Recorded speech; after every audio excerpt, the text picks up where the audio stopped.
Hello, everyone, and welcome. Today, we've got an exciting guest joining us, my good friend, Travis Wade, the founder of BluDoor. And Travis and his team work with real estate agents across the country and helping them generate and convert leads with his proven internet lead systems. Travis, welcome to the show. Thanks, Ty. Thanks for having me, man.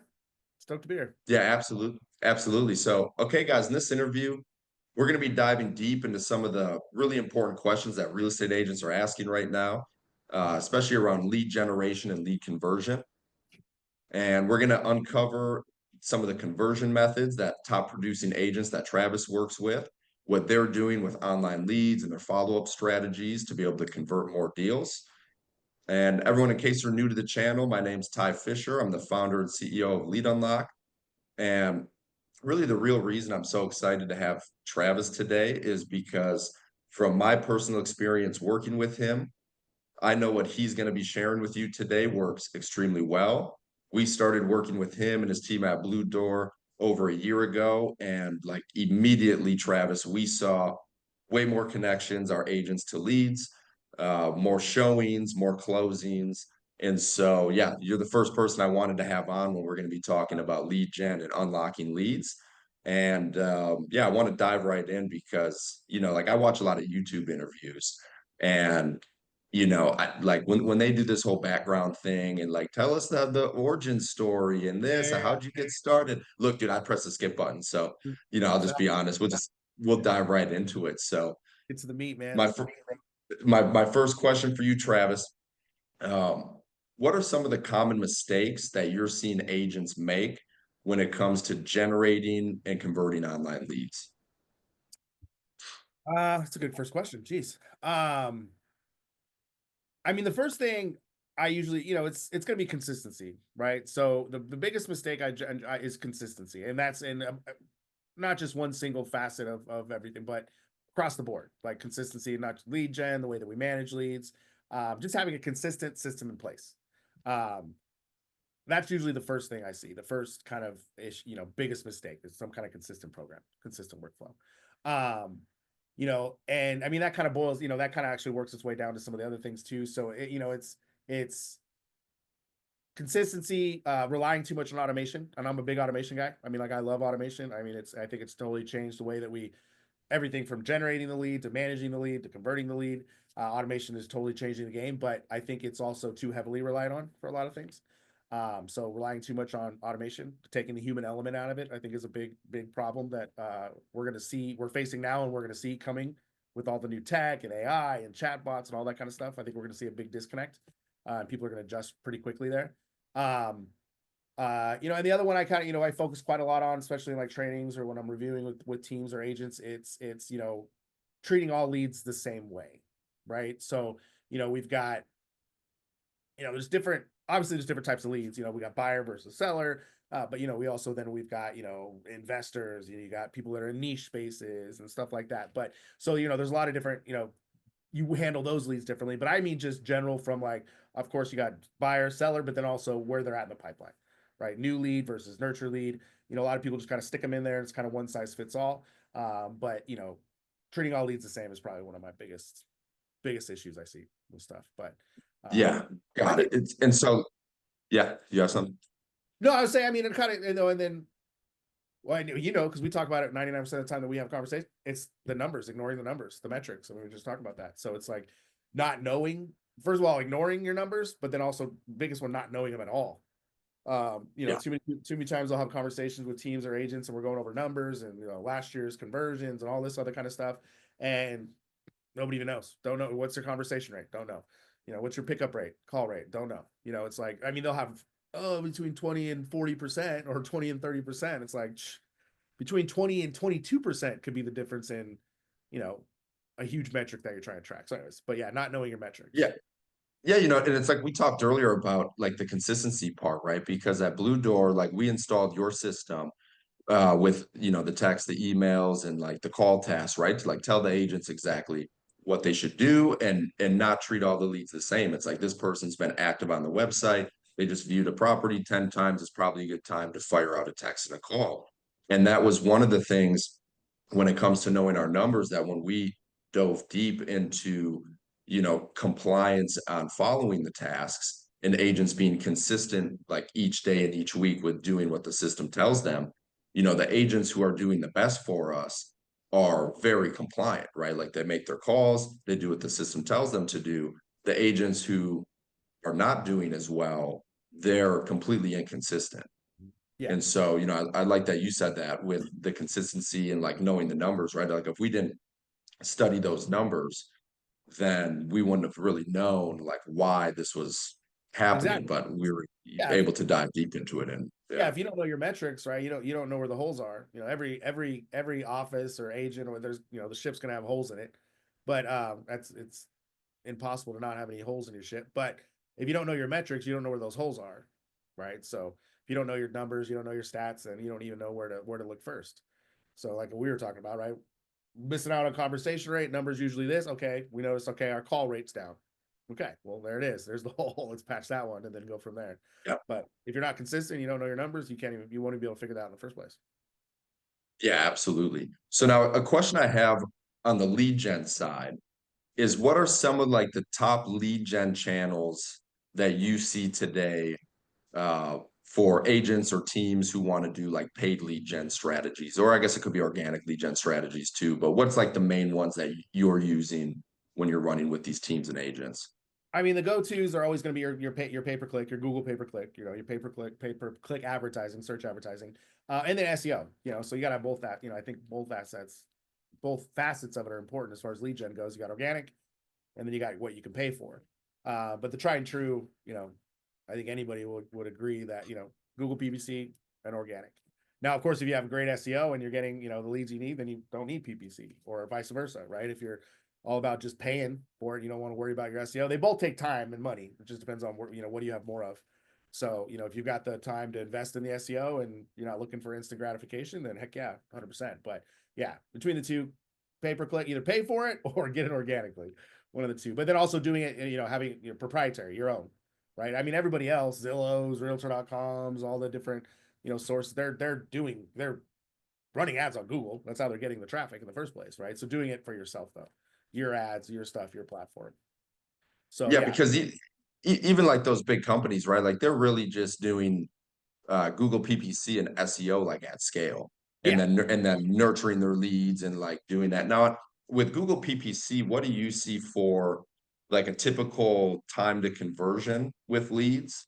And like some other important metrics you see there, and like maybe some cost per lead, or like what agents should be spending in a month to run a solid PPC program for themselves or their team. Yeah, I think I mean, as far as expectations go, I think that's important with any kind of lead source, of course. Um, the sales cycle of a Google lead, or the lifetime in the pipeline or in the CRM, I would, a lot of people say 12 to 18. I mean, I think you could base, I think if you're budgeting and putting a game plan together or planning for next year, right? 9 to 12 months, right? I wouldn't assume anything sooner by any means. So if you don't have the time to invest for a good 6 to 9 months before you start seeing return, Google PPC might not be the best bet for you. So yeah, definitely 9 months plus plan for it. Not saying you won't get any wins before that. It happens all the time, but I wouldn't put all your eggs in that basket. Um, as far as like average cost per lead, I mean, I kind of use a weird number. I don't even know, I feel like it's pretty consistent, but I always use it when I'm trying to estimate some stuff. I always take like kind of like for buyer leads, I'll take usually whatever the median home price is, and I'll kind of double that. That'll kind of give you, double that plus a dollar or two either way. So if your median home price is, 500,000, I think you could be anywhere $10 to $12 per lead is kind of what you should look at. Of course, once you start getting them in, if you got it all set up correctly, then of course it's going to tell you what your cost per lead is. But as far as budgeting, usually take the, median and kind of double it. Of course, when you get to like luxury or niche, those mathematics don't really line up as accurately as I'd like. But 99% of the time with the tons of people that we manage leads for, that's usually what it works out to be. That's usually my goal. Seller leads, I don't even know anymore. four times the median home price. I don't even know. This Yeah, plus sure. this last year, the numbers were so wild. There's markets where I thought the cost per lead on seller leads would be 30, 40, $50, and we're in the like 18 to 25. And then there's markets where I thought they'd be, 18 to 25, and they're vice versa. You know what I mean? So it was a weird year for seller leads, in my opinion. Um, but yeah, so Well, it's it go ahead. Sorry. yeah. Oh, I was just saying, it's interesting what you talk about with the timeline, right? Like plan for 9 months, right? Because, like for us, we do a lot of our lead gen through SEO. Yeah. And, SEO is amazing once you start getting SEO leads and you've built the assets online. But just to like from start, like once your site launches to 12 months, you're probably not even going to generate any leads. And Really? then those same leads are going to have a very similar timeline to Google PPC of like an extra 9 months, Yeah. right? So like we get people who are just like, oh, I think I'm gonna like build my own SEO website like you, Todd. And I'm like, hey, look, I'm just letting you know you're going to be into it for like at least 9 months before you even start getting leads if you do it correctly. Like if you know how to build the site and get the links and build the blogs and all that. I mean, it's like a lot of time and money. And so like that's where I mean it is great once we have these because we just get hundreds of leads like every month that are just flowing in that are pretty much PPC leads. Um, but I always like try to caution people with that. Like I saw a guy in one of the Facebook groups last night who was like, do anyone running a Sierra site? And I want to I was like, yeah, I'm doing this and I have 3 sites with them and this is what I'm doing. He's like, yeah, I want to do exactly what you do. Now I'm like, okay, well, I mean, this is like what you can do, but it's like, I want to caution people that you might be in for like a year and a half, 2 years before you even start converting SEO leads. So that's where I think PPC, I mean, you can turn it on and tomorrow you can start getting them. And like the fastest one we've seen from like a search-based lead was like from lead to under contract was 7 days. Oh, So wow. like, not promising that because like it is No, no, really no, we more didn't like have it. I said, six I think the months, nine fastest, months, yeah. Yeah, the 12 to fastest one 18, I've but seen is 9 days. I think it's 9 days the fastest one I've seen. Uh, but I mean, yeah, and that's the thing is that with the expectations because too many times, I mean, you hear it time and time and time again. Like, I'm not saying almost every lead gen, someone's got something bad to say about almost every lead gen service out there, right? It just is. You can't please everybody, of course, right? So all these, the vendors and stuff like myself and everybody, that offer lead gen services to realtors and stuff. And that's why when we work with people, it's like setting the expectations. Like we don't guarantee a conversion rate. I can't guarantee a quality of lead, right? I mean, we can do what we can to, hopefully get that right person, that right avatar, right? That right person into your into your CRM based off what you're looking for. But I can't promise anything. There's no guarantee for any of that. It's so with that, right? The expectations, that's where that comes in, right? So it's like too many people are gonna okay, I'm gonna spend $500 to $1,000 a month, and like in 2 months, oh, I haven't got a deal yet. I'm not. That's where you got to be ready to punch in for at least 9 months or so. But that's the thing. That's why I say with the SEO too. It's like, and you said the exact same thing, like 9 months is or somewhere around the 9 month mark. But so either time or money, right? But they both take time and money. So it's I was too. If you don't have the funds for it for PPC, if you spending $500 this month is gonna hurt you somewhere, then don't spend it. Like because there's nobody in this world can be like, yeah, you'll get your money back X return, and it's not gonna ever happen. So, it's like if you can't afford to eat it for 9, 10 months, then don't even try it. Build up your, local SOI, circle prospect, door knock, whatever. yeah, honestly, I would say like with someone who was in that position with a budget, like I would definitely not even recommend them SEO, right? Because like in a month, like I've spent like let's say we use like $500, like I've sometimes spent that just to get like one backlink into my Yeah, website for that month. yeah, yeah, yeah. So and that link's not going to probably even do anything for like 4 months to your site. You don't No, even know if it's going to work. and So if you balance, and if we take like your kind of average cost per lead, right? That's like could be 30 leads right there, right? If you put that in PPC, like you can get at least minimum 30 leads for that, right? So it's yeah. like, and that's a kind of a good way to put it. It's like, okay, $500 for a backlink that could do XYZ in 6 months or so, or I can put $500 into ads and get 30 to 40 leads this month and still have that same time in the pipeline, right? Conversion time frame, whatever it may be. But yeah, having expectations and when going into lead gen, I think that's like the most important thing. Now, That's what. last one I want to talk about quick because we haven't talked about it before we kind of hop back into conversion racks and questions is what about Facebook ads and like Oh, Facebook lead ads? I love Facebook. I mean, I've been running Facebook ads in real like almost probably 15 years now. I mean, we're getting close to there. But mostly what I use Facebook now for is going to be the remarketing, the retargeting. I'll use it. I'll use it sometimes for like marketing listings. I mean, we'll do it. I still like it for buyer leads, but not direct buyers. So like I'm not a big, it depends on the market though. But yeah, big fan of Facebook, right?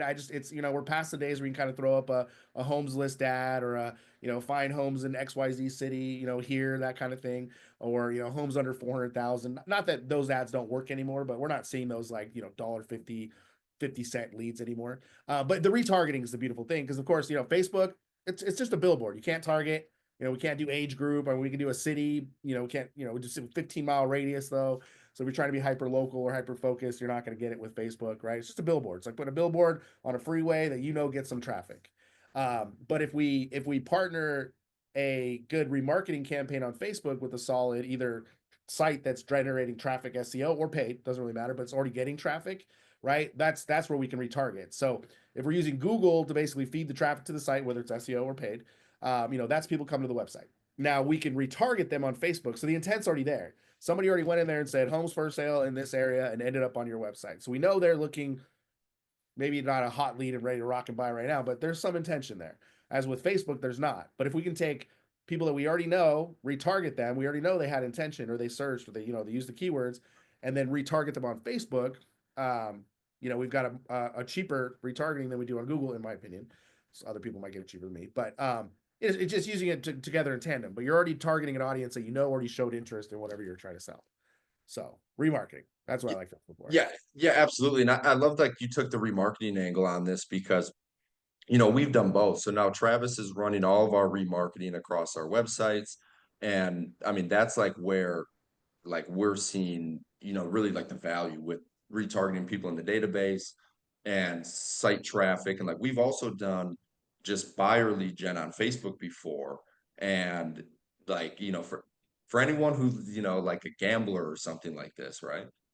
Like the Facebook lead ads to me look amazing because it's like $3 a lead. Yeah. Right. And actually the contact information was pretty solid on those, like valid contact, right?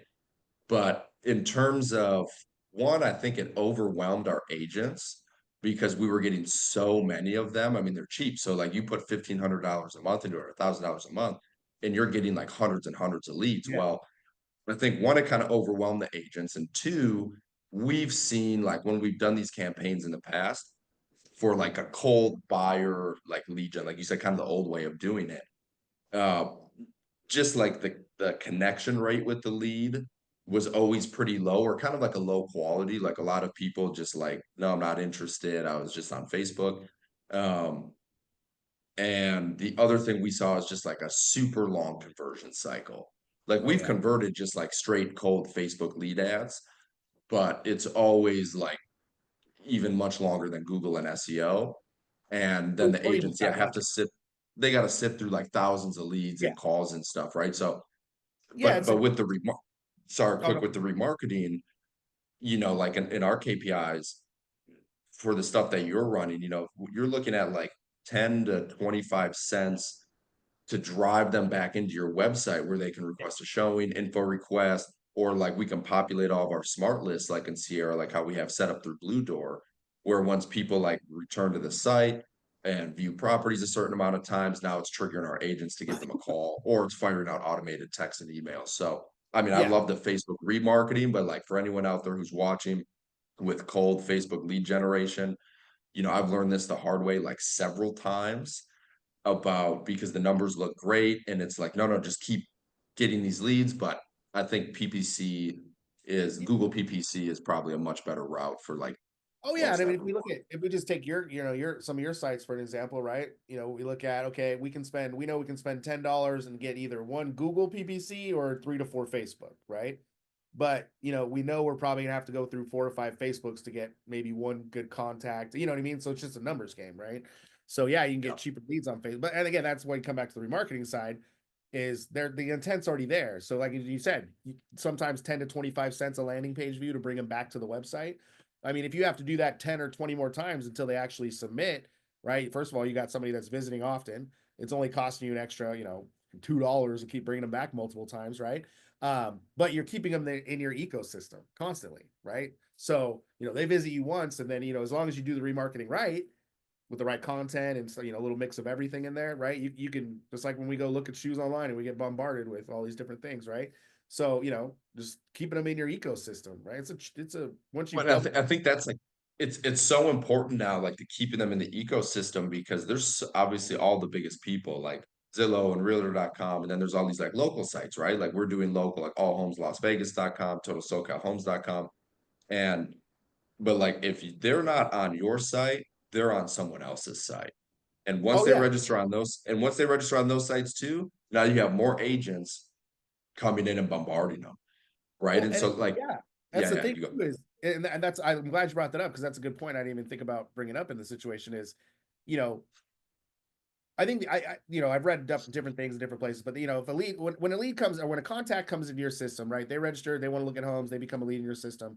I say they say, but on average, right? They're in 8 to 12 other CRMs, right? They're probably on Zillow, they've done Zillow, they've been fed to who knows how many agents off Zillow. You got the Realtor.com, the Homes.com, all these different places that they're going to first, probably because they're higher ranking and they popped up first on their Google search, right? They're also in multiple people's accounts too, right? So when we're staying in front of them, right, in multiple different ways, not only just using remarketing only, but that's also a good way to do it. But you're staying in front of them, keeping them in your ecosystem, keeping your brand in front of them. They're just constantly seeing you, constantly seeing you. And if the value's right, if that lead comes back, like say what does it cost more to keep, for a new customer, or does it cost more to keep a customer, right? It costs less to keep a customer. So kind of keeping that same mentality with the leads, right? It's cheaper to keep them in your ecosystem and get them to convert later down the road than to try to get a new lead in, right? So if we're And spending I a hundred. wanted to share this one. Sorry, I wanted to share this one with you, Travis, because I know you'll love this. So we just had a buyer go under contract today, and we were actually looking at his profile last night. And we're like, hey, wait a minute, like these properties he saved that he was going to go out like to do the showings, right? And he had viewed 4 different properties over 50 times each on our website. And I was like, it's amazing because like we knew just from that activity, like he viewed these 4 different properties 50 different times each. And so I was like, he for sure on his showings today, he's going under contract on one. Oh yeah. Like, no, he's like obsessing over these homes basically in a good way. And so yeah, but without the remarketing, without like the e-listing alerts, right? Like a Sierra pushes those out automatically. And then without obviously getting in contact with him, the texts and emails from BluDoor, the calls, like he's gonna do that on another person's site.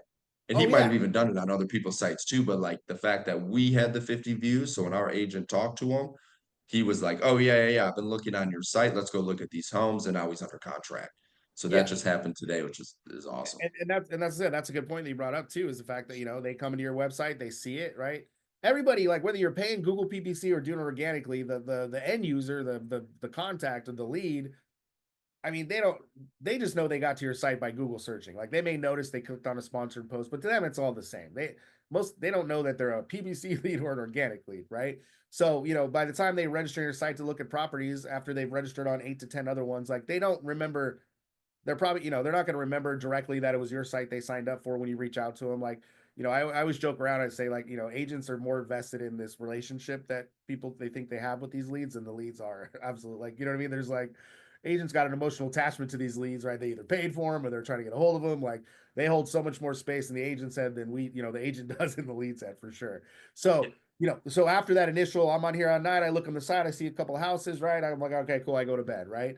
The next day the agent's jumping in there and they're like, I'm calling, like we're going after this lead, right? That agent's already forgot about the website, or that lead has forgot about the website, forgot about everything, right? So, and like you mentioned, good point, like they're signed up a bunch of other websites. So, we only got a couple different opportunities, right? We got phone calls, we got automated emails, text messages, or manually done, right? We got the market reports or property updates or other things to bring them back to the website, and you got remarketing too. So, if they just constantly start seeing you for the next 7-10 days after they've just went on your website once, it's just one more touch point that other people are not doing. I guarantee that not all 10 sites they're on are doing. So it's just, Yeah. being ahead. But Now off this like a segue off of this because now we're really kind of talking about like using the marketing lead gen side to start converting, right? That's oh like yeah. this remarketing conversation. Now, in terms of like converting, what do you see? the role of speed to lead being with lead conversion, and how fast should agents be responding? Because there's a lot of different like trains of thoughts on this. And so I want to get your take on speed to lead and maybe what the first outreaches should be. Yeah. So, I mean, there's, yeah, like you said, there's a lot of different schools of thought and speed to lead versus not speed to lead. I'm kind of like a right there in the middle type guy. I'm not a you have to call in the first 5 minutes or anything like that. I think as a practice, I think speed to lead as a practice, just for coming back to consistency and everything else that it's that are important for agents on a day-to-day to manage their database. I think the act of being consistent in speed to lead, because that's really what it is it's an acknowledgement of the lead. It's an attempt at engagement. It's putting your best foot forward coming at that lead. I think it's important as like a mental thing. I mean, if that makes sense, right? Keeping consistent, everything speedily. But as far as like conversion does or actual contact rate, I don't really see speed to lead being playing a huge factor.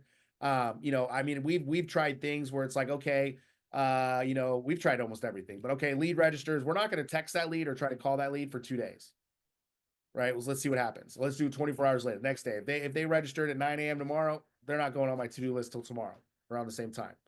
And then even using like the casual, like, oh yeah, I saw you on my website yesterday. Not saying, hey, you're not important or anything like that, but like not being like that hungry, eager, right off the bat person. Because I always say too, you got to remember too, I was trying to look at it from the contacts perspective, right? So a lot of times when people register on websites, right, you sometimes casual setting, they're sitting at home, they're on the couch, they're with their wife or husband or whatnot, they're looking at houses and like, oh, stupid pop up, right? Let me register. They're doing all that kind of stuff. They're not they're registering on a bunch of different things, right? So they're getting bombarded with people, right? Everybody's doing the speed to lead. Um, so like that's why I've always been a big fan. If I look at our plans, like if I look at our action plans, our highest response rate is week 2. Our most responses are week 2 from we track a 30-day window from date registration until we consider that lead unresponsive. And moves into another category. So in that first 30 days, right? So we're trying to track, okay, what's our conversation rate in that first 30 days? Week two is the highest conversation rate. And it's normally text message most of the time, 90% of the time. And I don't know if this is exact, but this is what I always kind of credit to is that person signed up, right? They signed up for a bunch of different sites. Everybody's hammering them out.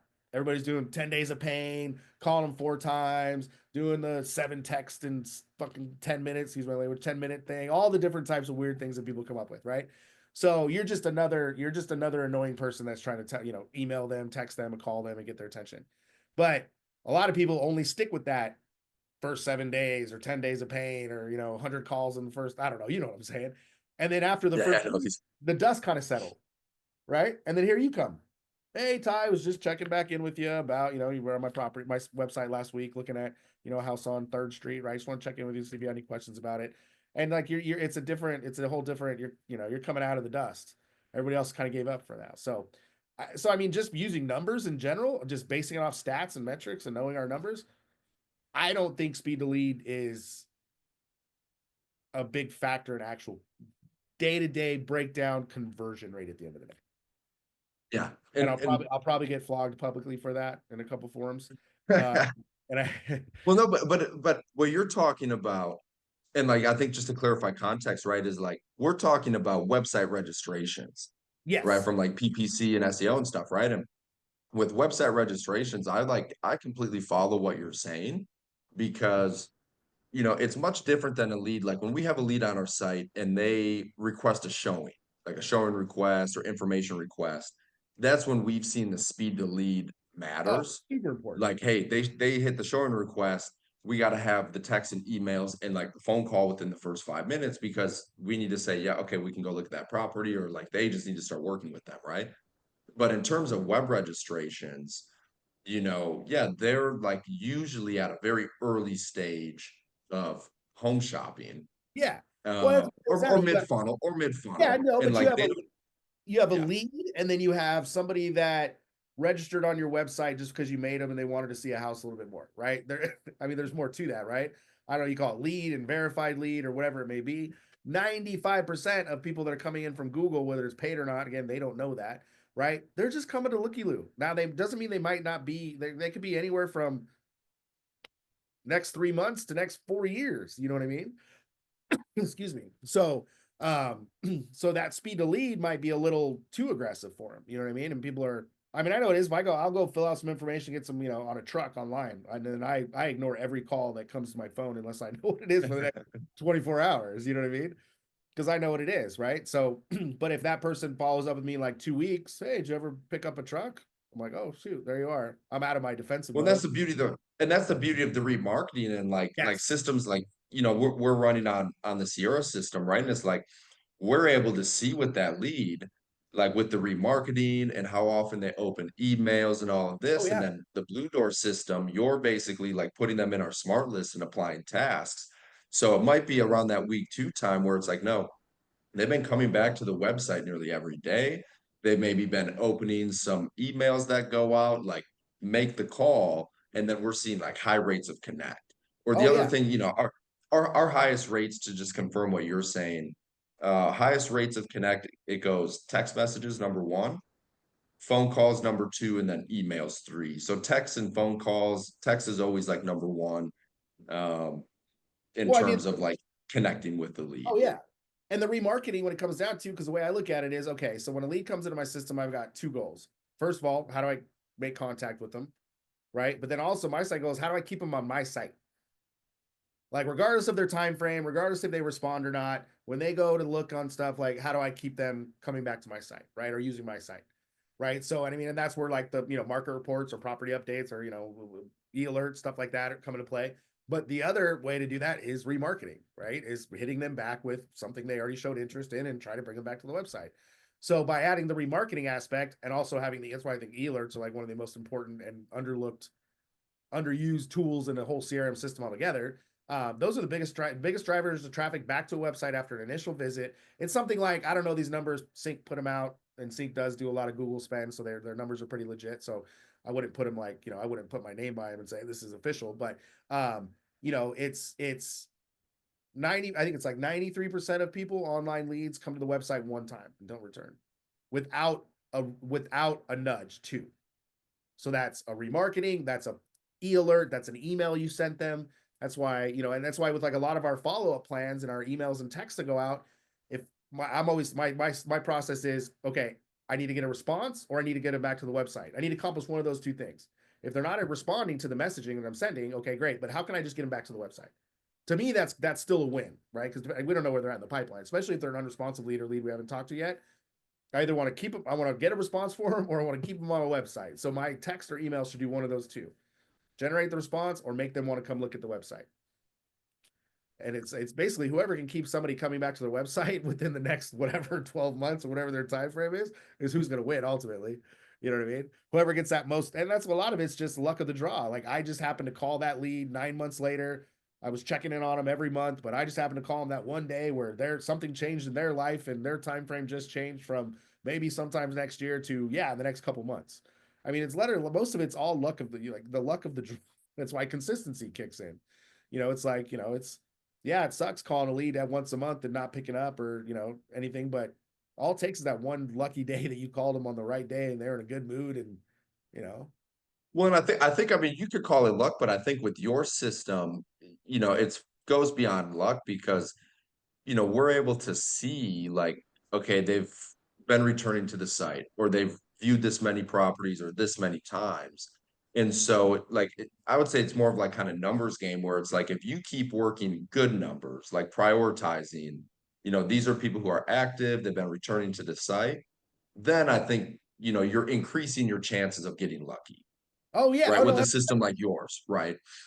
and that's really at the end of the day, Ty, and then that's I'm glad you brought this because that's really kind of what it's all about. It's all these different pieces in place to get one goal, of course, right? But and that's the thing, having the system in place on the database, right? Got all these things going on that we're trying to all with the goal of trying to get contact with this lead, right?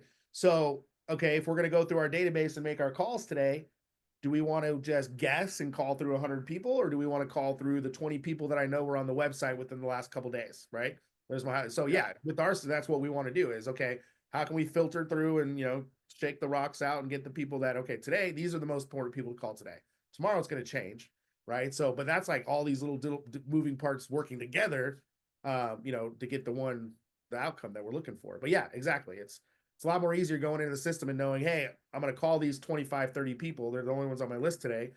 I can look at, they've all been on the website in the last couple days, or I can look at the properties they've looked at. Like there's a good potential for conversation here, right? Or I already talked to this lead 2 months ago and I know they're getting close, it Because to me, like I said, it goes beyond luck because like playing just like a purely luck game would be like, people who are cold calling like Fizbos and expireds, and they're like, absolutely. hey, here's my list of 500. Like you're hoping to get lucky that one of these people are not going to tell you to like, kick rocks. Yeah, But like with the system that we run and like in the BluDoor system, it's like you know, you're fishing in a pond, you know that the fish are in there. Like you exactly. can see them, right? It's You're like, hey, actually, one of these are going to take the hook, that's right? a And good way. so, Yeah, I like the way you put it. That's a good way to put it because exactly, like at least if we're gonna go fishing, we're gonna fish in the pond. We know there's fishing, right? We know yeah, there's active fishing. I mean, yeah, no, you're right. So yeah, yeah, totally. And on the yeah, system side, like you're right. I mean, to build these systems, like you work primarily, obviously, it sounds like with teams, like people like me and like agents too. But these are people who are doing lead gen. They like setting up their CRMs with you and stuff, right? Like there's a lot of moving pieces. And this is what I tell people, like when they join Lead Unlock or they're interested in joining.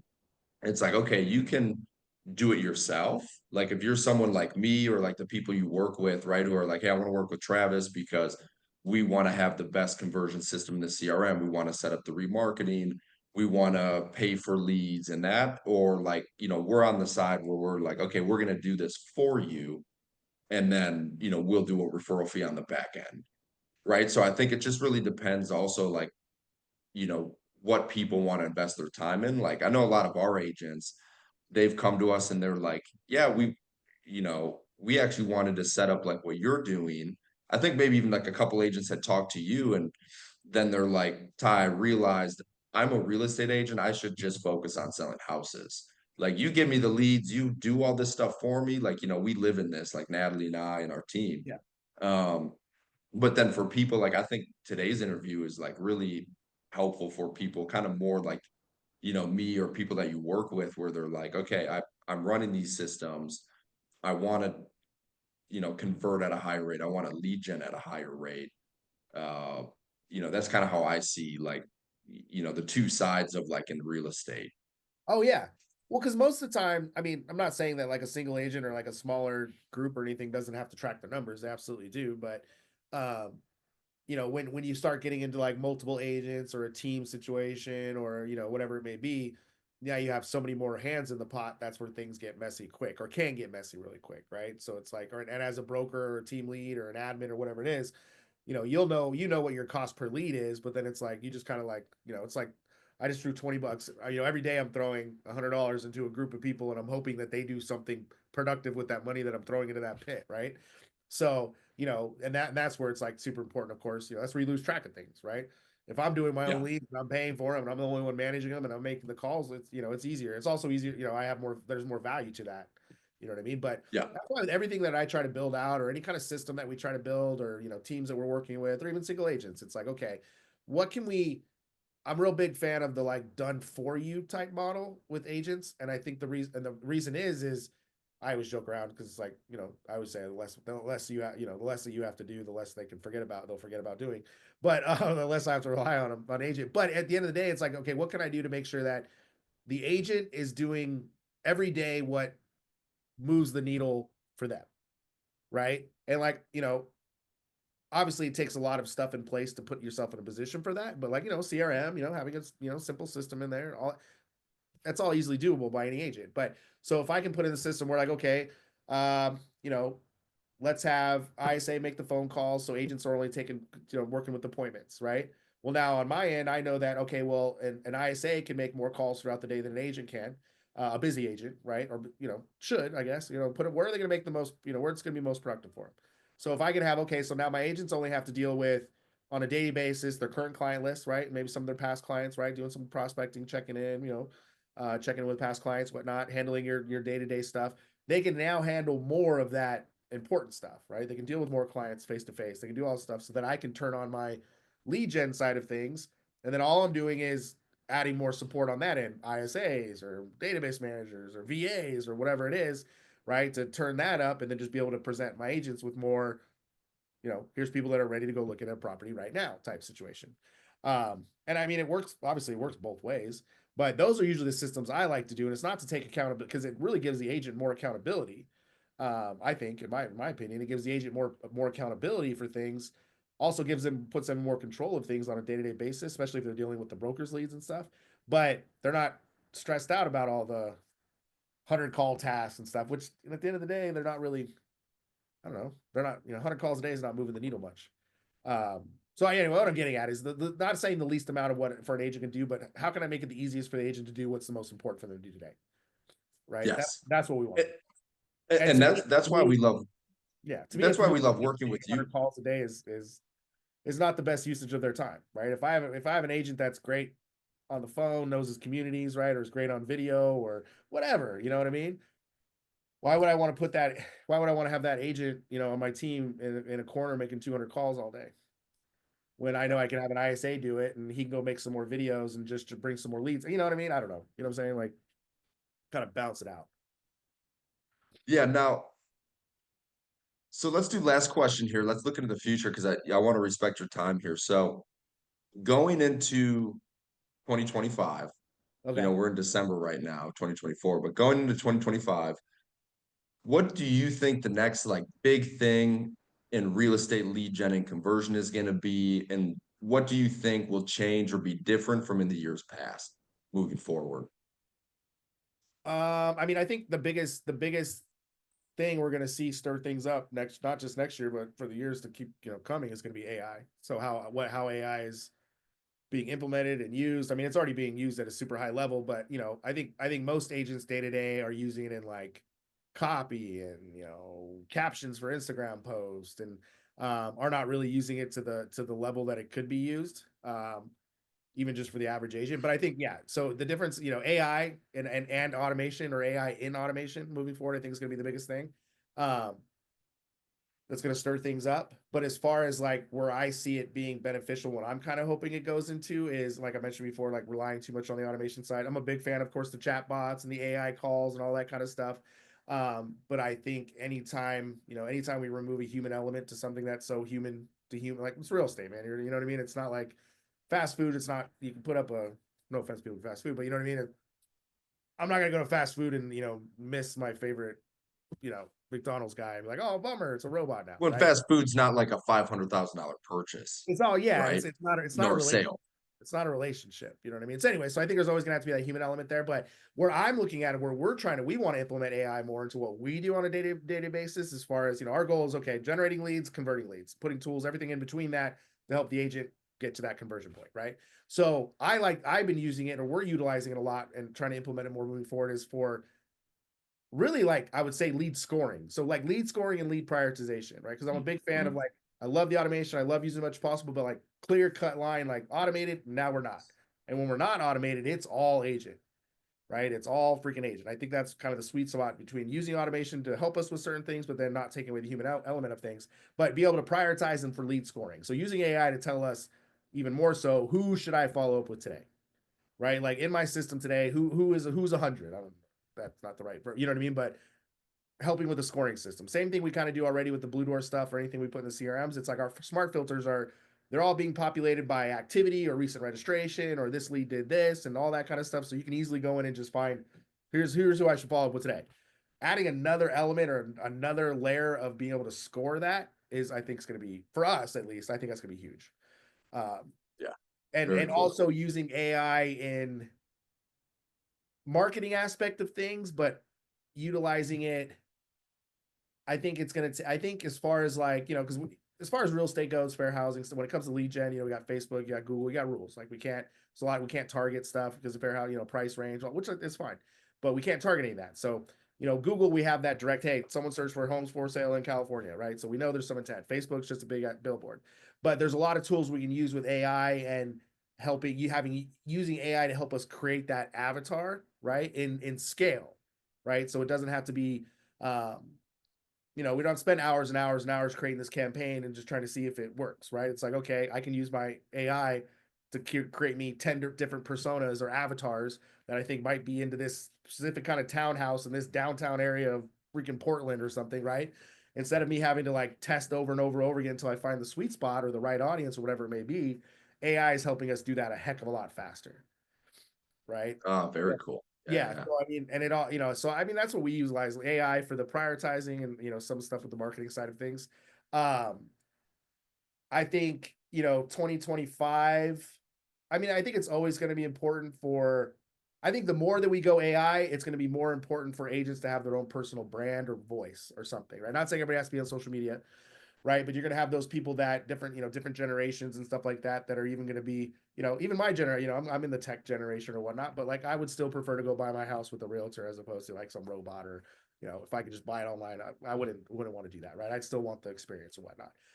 And we're always going to have those people, but you're going to have those people that are going to want to avoid the AI altogether, right? Or they're, we're going to miss that human connection. So anyway, so an agent having their own brand and voice and being out there where people see him, social media, that kind of stuff, I think is going to be so much more important too. I know it's kind of off from what we were talking about, but I've been Yeah, talking no, about. it makes a lot of sense, right? Because like the AI tools are already in a lot of these systems, right? Like we tested with the AI text bots this year, and it was like overall good experience, but we actually went away from it because we were seeing like lower rates of engagement, connection, and also the AI was not quite there yet. Like it's really good, it's really cool, man. Um, but like it was not quite there on a conversational level or like picking up contextual cues yet. Well, and I Um, think some situations though too that like I think like I said, I appreciate the tech more than anything, but like like I get a sales call and I'm like, oh wait a second, I'm like, I like make noises to see if I can tell if it's AI or not. You know what I mean? It's like, as much as I enjoy all that, I still would rather talk to, and I know that could change. I'm not the speaks all of everything, but I think people, they still want to talk to a human. Like they still want to, even though that we know, like, because we deal with AI stuff, we work on like AI is freaking genius, right? But like yeah, it's amazing. It's amazing. I was talking to a friend of mine's dad the other day, and he's not like 90 or anything like that. He's a pretty active techie guy in his late 50s, right? So he's in tune with stuff. But like I'll talk about stuff that AI can do, and it just still even though he's fully familiar with it, right? It doesn't work in it like we do, or like most, and I guess I spend in it. Some of the stuff I was saying to do, just I mean, it was just like I could just told him that aliens landed with Santa Claus right in our front yard, and it would have been just same reaction. You know what I mean? Because they're not aware of how powerful it really is. Anyway, so the average consumer, I feel like, Yeah, they may stray away from that. They may not want to, talk, do all that. But we can use automation, all that other kind of stuff to get us to that. I like to use AI to get us to like the 90-yard line. The agent's still got to get it to the end zone. yeah, yeah. I like that way of looking at it too, Yeah. right? Because it's like it can do so much of this work, but like Yeah. at the end, you got to punch the ball in Yeah, to the exactly. end Let's let the zone. AI tell us when they're active. Let's let the AI suggest to us when we should reach out to them. Let's let the AI suggest a conversation or a text or a nudge or whatever. Let's let the AI score tell me that based off their propensity, they're probably more likely to buy or sell than I whatever. Tell us all that, but then I'll make the phone call or I'll send the text. You know what I mean? Instead of having the like AI bot do it. I mean, some of this voice Yeah. AI stuff, I don't know if you've played around with it. It's ridiculous, man. Oh, we thought about testing it, but we weren't able to put it I've like got into one the set system up. how we wanted. But I'm gonna plug one in on my website so people can call, and I'm kind of probably just gonna have fun with it. But I built it. I say built it. I don't want to act like I'm something. There's programs I use. I say build it. Like I told it what its name is. I told it who it works for. Like I didn't like build it.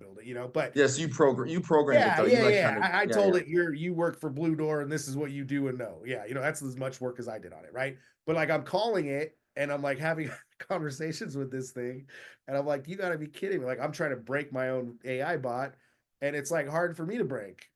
And I'm like Yeah. asking it questions that like about BluDoor or whatever that I never put into the prompt, but it found on the website. Like stuff like I'm like, holy moly, man. Like I just made this and I'm still blown away by what it could do, right? But it Yeah. also adds like a weird impersonal type, you know, flow, I think. But in terms of tools, like I'll share one quick here before we wrap is it's kind of on like the scoring or the grading, right? So like with call recording, we're able to take the call, transcription basically and put it through the AI or it's sorry, the audio file is going into an AI, and then it's transcribing and it's Yeah. summarizing in the notes, and then it's giving just like quick things for the agents, right? So they remember, or we can see, right? Like, so people don't have to listen to a 15-minute phone call anymore between an agent and a lead, right? It's just like summarizes it. These are the action steps. And then in the CRM, we're basically able to like, program it so that all this stuff happens. And like that's just That's like one of the and that's ways we such a do good with it. that's such a good example though too, because when I said, with AI, like using it to like, you know, move the needle a little bit, right? That's the kind of thing, right? How can I, okay, I'm calling, I've had 20 conversations today and all of them flopped. Like, what am I doing wrong? Right? Just like you said, let's pop those call recordings, have AI, have Chat GPT analyze it for me, and boom. You know what I mean? Like, that's a huge, I mean, I don't even know how else you would do that. Send them to somebody else, send them to a coach, have them, listen to your calls and get their Yeah, feedback, before I think like coaches or which team is going to be leaders and all stuff would personal have to. bias or specific to the way I do things, right? You throw that thing in the chat, it's going to tell you exactly, oh, your tone was different between this one and this one. I think if you act a little bit better, I mean, I use them for my training calls and stuff. I'll have it like I'll plug it in. I'll take my training calls or any of my sales calls or whatnot. I'll plug it in and I'll just have it review them all and like tell me, like I'll put like 15 of them in there. And like I'll Yeah. put ones in there where I felt like, okay, this was a good training. Like I felt this one hit everything. Like I covered all the stuff I wanted to. Like the agents were engaging. We had good questions, right? And I'll plug those in. I'm like, all right, well, I'll take one that I'm like, that training stunk. That was no fun. Like I don't want to do that whatever again. And I'll plug that in with one where I'm like, that was good. Like I'm glad I recorded this. And all right, tell me the differences. I do that all the time. And the feedback is sometimes it's sucks because they're like, basically he's telling you, ChatGPT is telling you, well, you suck. I mean, not, you know what I mean? Like you're good job today, Trav. But it really good. It's really good for like, self-exploration. I'm like, oh, wow. I would have never known to look at certain things. Anyways, little things like that just help move the needle, right?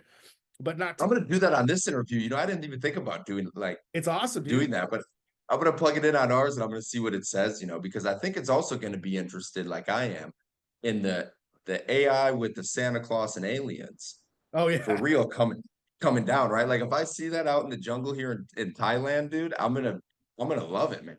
Yeah, you might see. I gotta bring some Christmas cheer here. Heck yeah, dude. You probably see it out there in Thailand way before California out here. We probably already have it. They're just a bunch of hippies that don't know it's not the 70s anymore. Well, But hey, yeah, yeah. yeah, yeah. Hey, I appreciate your time, Of brother. course, man. Thanks for having me, man. Where can people who are interested in working with you, where can they find you or connect with you? We're on online, of course, bludoor.co, BLUDOOR.co.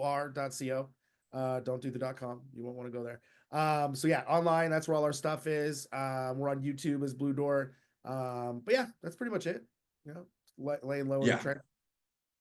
yeah, cool. I know like Facebook, Oh yeah, I personally, think I'm on Instagram and Facebook just as Travis Wade or whatnot. So we post content here and there, stuff that's probably might be interesting for realtors or real estate agents at some point. But yeah, I mean most of our stuff though is BluDoor for all the good stuff. yeah, cool. Mhm. Awesome. Well, hey, brother, appreciate your Yeah, time. no Thank you problem, so man. much, Thanks for Travis. And yeah, we love working with you, man. It's been yeah, great. So we're gonna working keep with it you guys too. going, and 2025 is gonna be a great year. Heck yeah, man. Heck yeah. No, I appreciate it, man. Thanks for having me. Big time. Yeah, thanks, man.